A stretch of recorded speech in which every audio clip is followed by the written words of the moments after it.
भनेको बेजिङ होइन, शक्तिको स्रोत भनेको गरिब दुखी नेपाली जनताको घर दैलो हो। त्यो घर दैलोमा समाज तपाईको मेरो देशको माटो भनेर शिरमा लगाएर हिँड्ने मान्छेको सरकार चाहिएको छ भने यसपालि चुनाव चिन्ह माटोमा हामीलाई भोट दिनुहोस्। म त्यो भन्न चाहन्छु आदरणीय दाजुभाइ दिदीबहिनीहरू, अब ठुलो कुरा मैले यो मञ्चबाट गरे जस्तो भयो होला। मैले चुनौती दिएको छु बारम्बार तपाईँको दोहोऱ्याउ, यो देशमा कुनै एउटा राष्ट्रिय मिडियाले एमालेको केपी ओली, कांग्रेसको शेरबहादुर देउवा होइन, अहिले गाँठो पार्टीको रवि लामी छाने अथवा बालेन शाह अथवा कुलमान जो आए पनि हुन्छ, तिनैजना आउँदा पनि हुन्छ है, लगायत अरू दलका मान्छेहरू अध्यक्षलाई पनि बोलाउनु र श्रम संस्कृतिको हर्का साम्बाङलाई पनि बोलाउनु, अनि लाइभ टेलिकास्ट गरौँ अनि भिजनको कुरा है, अनि भिजनको कुरा गरौँ, अनि स्वाधीनताको कुराहरू गरौँ। उहाँहरूसँग केही पनि छैन भिजन।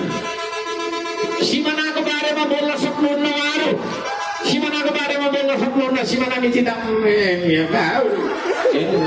अहिले ताती लागेर भारततिर गएको देख्छु, अलि हाँसौँ भन्न। तर हर्क साम्बाङ त्यो मान्छे हो जो न नयाँ दिल्ली जान्छ न बेजिङ जान्छ, जान्छ त नेपाली जनताको घर दैलोमा जान्छ। आदरणीय दाजुभाइ दिदीबहिनीहरू है, शक्तिको स्रोत भनेको दिल्ली होइन, शक्तिको स्रोत भनेको बेजिङ होइन, शक्तिको स्रोत भनेको गरिब दुखी नेपाली जनताको घर दैलो हो। त्यो घर दैलोमा समाज। अब म प्रश्न गर्न चाहन्छु सम्पूर्ण तपाईँको मिडिया मार्फत 3 करोड नेपालीलाई प्रश्न गर्न चाहन्छु, तपाईँहरूलाई कस्तो मान्छे चाहिएको? विदेशी प्रभुलाई ठोक्ने, कम्फर्टेबल सरकार बनाइदिनु पर्ने होइन, विदेशीको इसारामा सिंहदरबारै जलाई पठाउनु पर्ने, जेन्जीको नाम लगाएर दुनियाँभरको चाहिँ होइन मान्छे निर्दोष मान्छेहरूलाई मार्ने, यो खालको मान्छेहरू तपाईँहरूलाई चाहिन्छ कि होइन?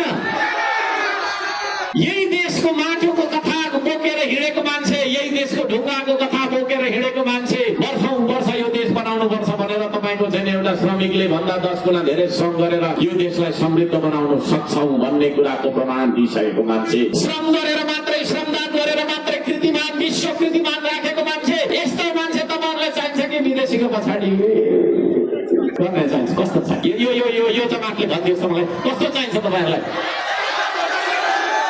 यदि त्यसो भने चुनाव चिन्ह माटो। तपाईँहरूले त भोट हाल्नुहुन्छ मलाई थाहा छ, 100% मलाई थाहा भयो, तर तपाईँहरूले पनि भूमिका खेलिदिनुपर्छ। यो भनेको श्रम संस्कृति भनेको तपाईँहरूको संस्कृति हो। यसमा मलाई नेता नठान्नु, यहाँ बस्नेहरू नेता होइन, यहाँ कोही पनि नेता छैन यो पार्टीमा, छ त सिर्फ श्रमदाता छ।